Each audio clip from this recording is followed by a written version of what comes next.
everyone, welcome back to my channel. This is Bee and I'm the Moon Lodge Mystic, and we are going to be looking at the full moon that's happening in Sidereal Pisces this weekend. I believe it's on Sunday the 9th. Before we get started, I'm going to give a quick update. I was unavailable last week due to some events that were coming up, and I've just been kind of spending time recovering my energy and evaluating my expectations for myself for production. I started this channel wanting to do a weekly video, and I just don't think that's going to be the case anymore. I'm starting to realize that I need to be flexible with myself and my expectations, so instead of trying to rigidly adhere to an every Friday goal, I'm just going to be doing it as what feels right for me. So with that being said, I am currently working on a pick a card reading that involves my dog Gilgamesh. He chooses the tarot decks that are used in each pile, and that pick a card reading is about halfway finished with being filmed, and it's going to be looking at what adventure is calling out to you right now and kind of what you need to do to get through, work through what's blocking you from taking the leap into that adventure. So I'm excited to get that out to you. I'm not sure when I will do that, but once it's out, it's going to be really cool. Another thing I wanted to mention, for those of you who are in the Seattle area, every second Saturday, I appear at a psychic fair in Mill Creek at the Triway Grange Hall. I will be happy to link the information below. If you have an interest in psychic fairs or coming to see me specifically, then I would love to see you at the psychic fair. These fairs happen every second Saturday of the month. It's ran by a woman named Lori Aletha. She's really wonderful. She has been doing these fairs for 40 years, and I had no idea. I've lived here my whole life, and this has been going on for 40 years.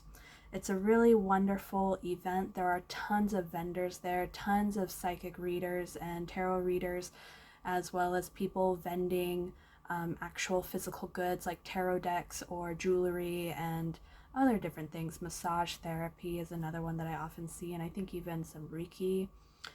So if that interests you, I would be happy to see you there. I will be there tomorrow. So for this full moon reading, I'm not going to be doing what I usually do. I got this new oracle deck, the Nakshatra Oracle, and I thought it would be interesting to lay the cards out and kind of do the forecast using these cards. Towards the end, I will draw a couple of oracle cards just to summarize the reading, but I'm not going to do a full-on tarot reading spread like I've done in the past. I'm just going to be reading off from these cards. So first we're going to start with, we're picking up where we left off with the full moon cycle. And I mean like the full, as in complete moon cycle from new moon to next new moon. And this cycle started with the new moon in Uttara Palguni. And when we went over that cycle, we were talking about how Venus and Mercury and Sun were in Virgo, and how this was going to have a sobering impact on relationships. Venus is traditionally debilitated in Virgo, and that's because Venus in Virgo leads to counting, measuring, analyzing, and just getting caught up on all the little nitty-ditty details, and that's not good for relationships. That goes from being like free ideal love and just having full acceptance for others to like having an itemized list of expectations for like how someone should be showing up in your relationship.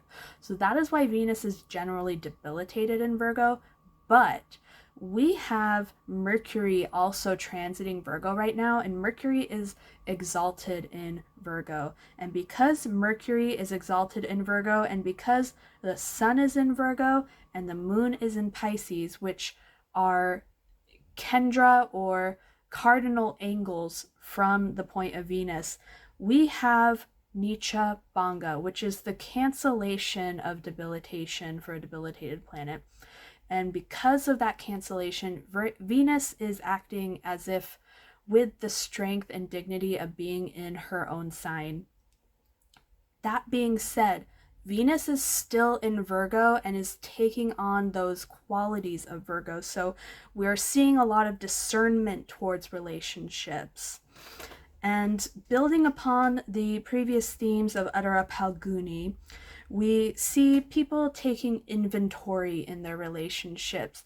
And this can be in a good way. You know, we're kind of seeing like, am I putting in my fair share? Or is this other person putting in their fair share into this relationship? What are we building together? And, you know, the great way that this works is that you start to think about, what do I need to do to bring this relationship into balance? Now we have come to the full moon in Revati. And the full moon is the climax of the moon cycle. And we're talking about a climax of these relationship issues that are coming to the forefront. And for this part of the reading, I am going to read out of the Nakshatra Oracle book to talk about Revati and what Revati stands for.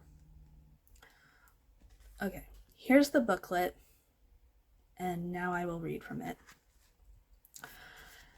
Revati Nakshatra is the last station of our soul in this world before it leaves this material realm and gets fully absorbed in the spiritual spheres. It marks the end and the restart of a new spiritual cycle where our soul moves from one cycle of evolution from material to spiritual into the next. Often, Revati indicates death, the death of something in a physical or metaphysical sense. This can be a habit or a belief or something that doesn't serve any longer. It can also be taken literal. Revati's ruling deity is Pushan, the nourisher. Pushan is who guides us from this part of our journey to the next. He shows us the way and accompanies us on the right path. This is the nakshatra that is good for traveling or starting a journey. One of Revati's symbols is the drum. We are traveling to the beat of the drum that keeps us from getting lost. And this drum really is like our spiritual teachings and the things that inspire us. Using your spiritual truths and what you believe in and know to be true for yourself as your guide through this life. That is what the drum and the beat and the rhythm really is. Pushan embodies ahimsa, or ahimsa, my apologies, ahimsa, non-violence. Revati is a nakshatra of abundance. Pushan tends domestic animals, which are seen as the equivalent of money. Cows are also seen as a symbol of abundance, nourishment, and bliss. So again, Revati is in the sign of Pisces, which is the last sign of the zodiac. This is the natural 12th house, and the 12th house is a place of where we merge with the transcendent.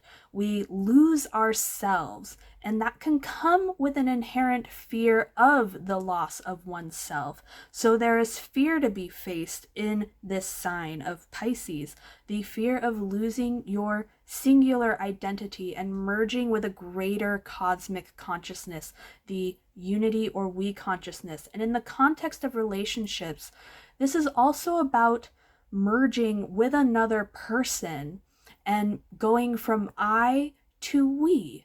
And suddenly you kind of lose one form and move into another.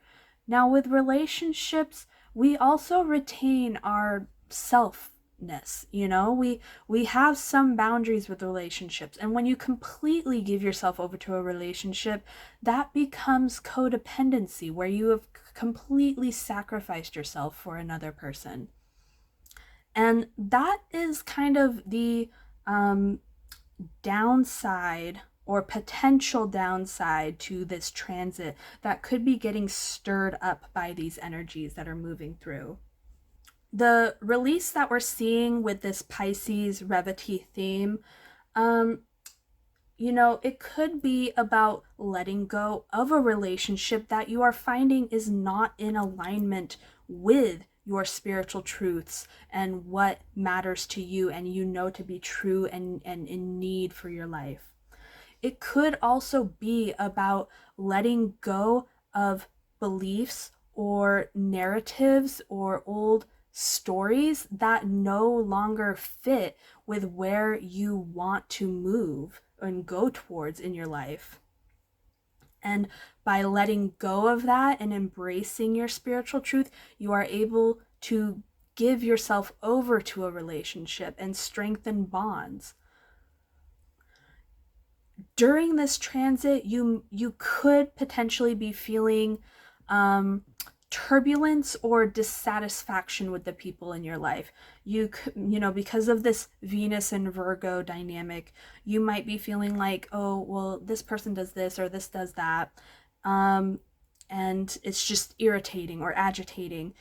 And when this shows up, rather than making an impulsive judgment based on this period of dissatisfaction, it's really a good idea to go inwards and start, exploring your needs and what you feel is true for you and what is in alignment with your spiritual truth.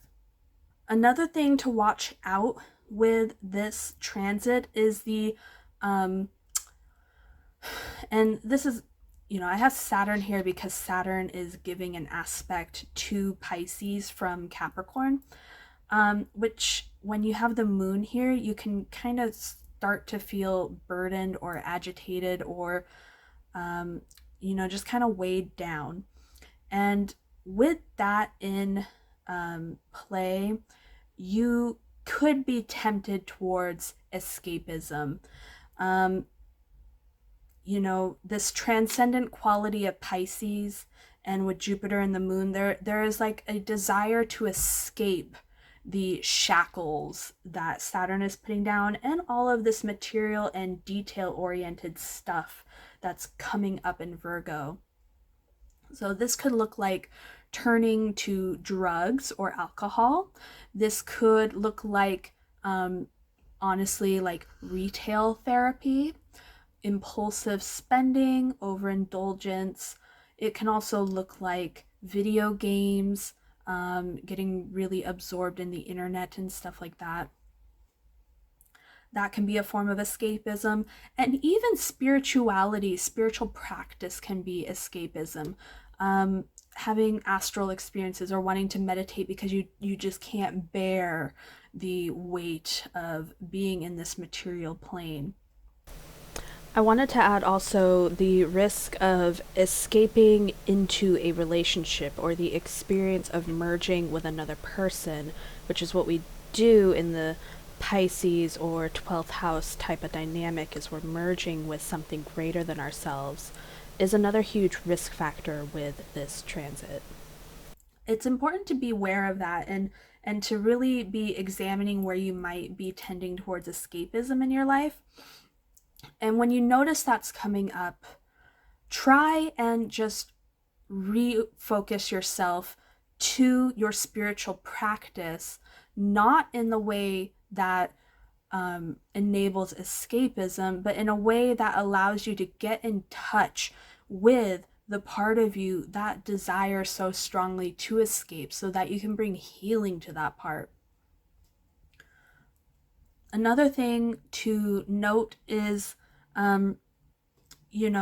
Revati is really focused on generosity, prosperity, feeling abundant and gentle and compassion for others. The reason for this is when you give over to the release of yourself into merging with the transcendent, you are able to feel other people's pain. There's no longer this illusion of separation. You are now one in cosmic unity, and that's where compassion is able to proliferate from these spiritual experiences. And so you can really, if you are using if you are feeling the dissatisfaction in your relationships or irritation with others, and you don't really want to be around people, use that to go inwards, to really explore yourself and to try and connect with a greater consciousness. And through that, you can either learn to have compassion for others and to be able to reconcile with whoever is irritating you.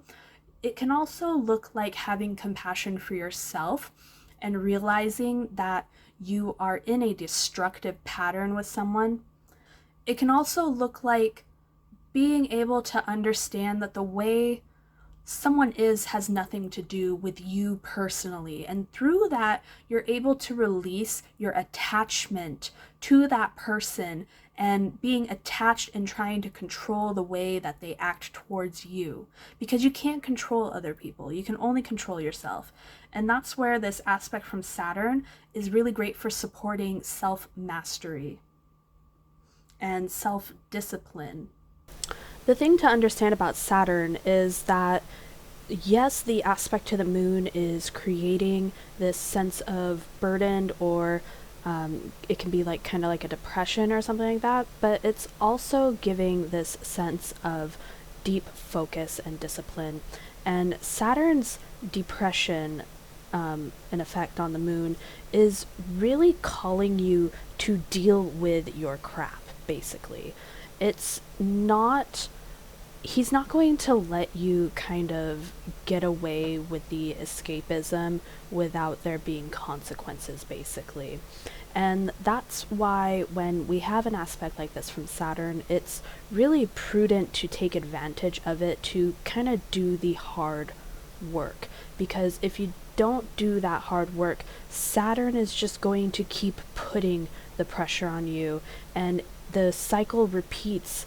Saturn is here to teach us lessons, and when you avoid the lessons, they just keep happening until, basically hardships will escalate until you can't ignore it anymore. And that's really the wisdom of Saturn here. So really this transit is kind of, it's kind of a double-edged thing. Like, it can go one of two ways for people. Either codependency or escapism and things like that are reinforced, or you can kind of exercise some alchemical agency to really use this time to reflect and to connect with your spiritual support and your spiritual practice in order to guide you to an enlightened state of mind towards your relationships that will guide you towards the action that you really need to be taking in best support of yourself and your authentic needs and desires and spiritual truth. I know I keep saying that over and over. Spiritual truth, spiritual truth. Spiritual truth is really going to look different for every person. That's why this inner work is important, because it leads to discovery of what your spiritual truth is. But ultimately, the choice rests on you, how you are going to make use of the energies that are going on in this environment. It is so tempting to use it to escape from accountability towards yourself and how you are showing up in your world. It's also really, I was going to say that it reinforces codependency and escaping away from traumas and pain into relationships. The other side of that is that that is another way that you are acting and escaping accountability towards the way you choose to engage, the people that you choose to continue to be with, even when they mistreat you or show you that they really are not in alignment with what's good for you and what makes you feel, free and abundant. I also wanted to add here that I'm not out here trying to tell people that you need to break up with your person or that you're in a terrible relationship or anything like that. This is really about reflecting, for yourself and coming to those answers for yourself. And the way these energies are going to show up in your life is going to be different for everybody. It's going to be highly, highly dependent on your individual chart, your particular ascendant sign, and any type of active mahadashas or planetary periods that are going on in your life. The whole thing about, doing this type of overview is that we have Venus. Venus tends to represent relationships, but depending on where this Virgo Pisces axis is in your chart, it could be looking quite different. It could be like your relationship to yourself. It could be your relationship to work. It can be your relationship to school and things like that. So please keep in mind that this is, again, just a general overview, and you may relate to this, and you may relate to it in a completely different way, or you might not relate to it at all, because these signs, Pisces and Virgo, are not being activated in your chart at this moment. So it's all highly individualistic. I just wanted to add that here because I know that I've been kind of going heavy on codependency and some other themes that might stir up some attachment insecurities in people that I know that I personally go through that. And so I just wanted to be clear that use your best judgment in this case. And there are so many different ways that this can manifest. That's the whole thing about reading energies in the planets, is that it's not necessarily a deterministic view, like this is the way that it's going to unfold. It's more like this is what's going on in the environment, and you get to have the agency to choose how you decide to co-create with the energies that are in the environment. And only you can know what is going to be best for you. And that's all I wanted to say. Thank you. So I think now is a good time to transition into pulling some oracle cards. Because we are talking a lot about inner work, I really love this deck, Whispers of Healing, and we are going to pull from this one and see what wants to come out.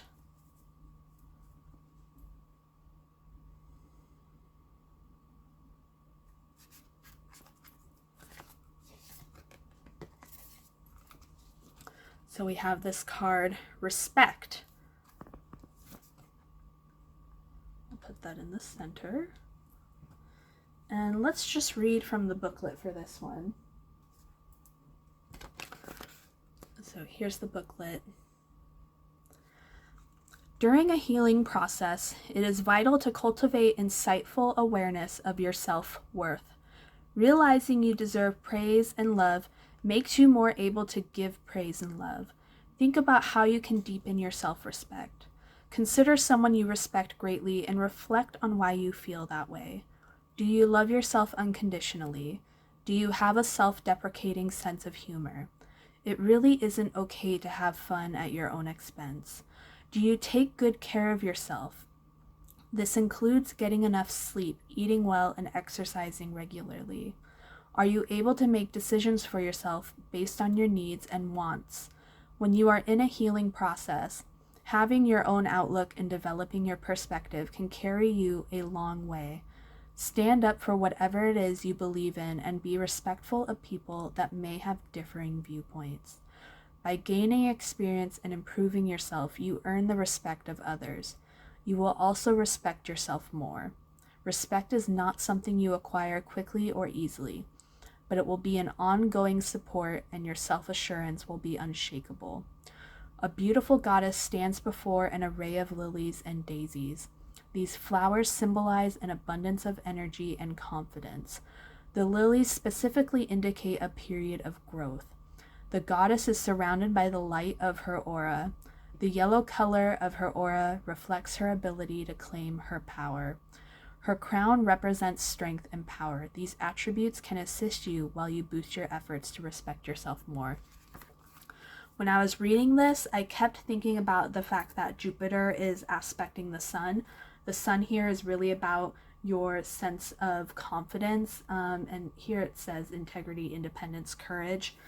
And with Jupiter aspecting the sun from Pisces, it really emphasizes and expands the sun and that sense of integrity and confidence and accountability. And I think with the messages coming out of Virgo, that this message of respect and cultivating self-respect is really going to apply to the dynamics that we've been going over about the impacts that this cycle is having on relationships.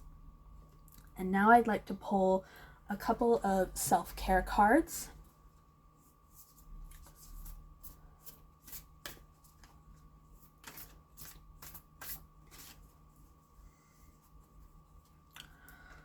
So we'll just see what wants to come out.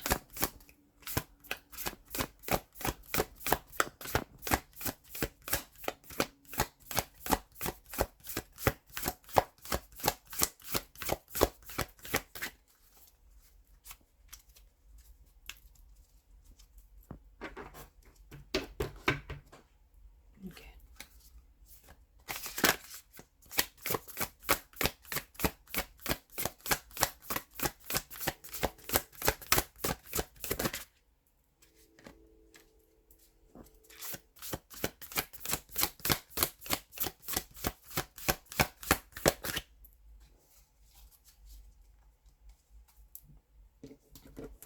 We have connect with Earth. I think this is wonderful advice. With all this Piscean energies, especially Jupiter and Moon in Pisces, it's very easy to become ungrounded because this is really like, la la land, the astral plane and things like that. So make sure that you are taking time to ground during this, especially if you start to feel any type of emotional reactivity or confusion or overwhelm. Take time to connect with the earth, either through grounding or taking a walk in nature.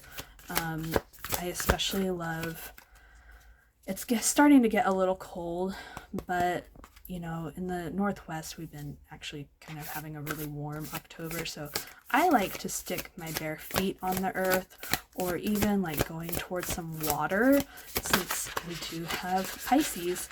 And here we go, meditate.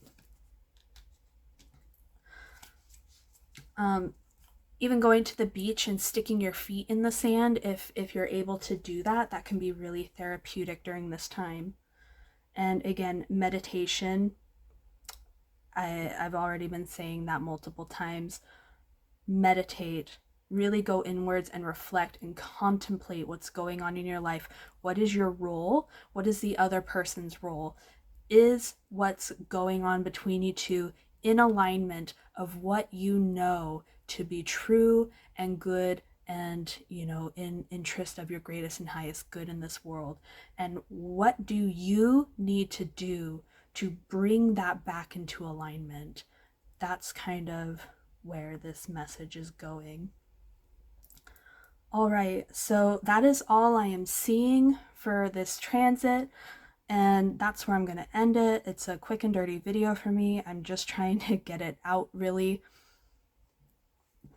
But thank you so much for being here.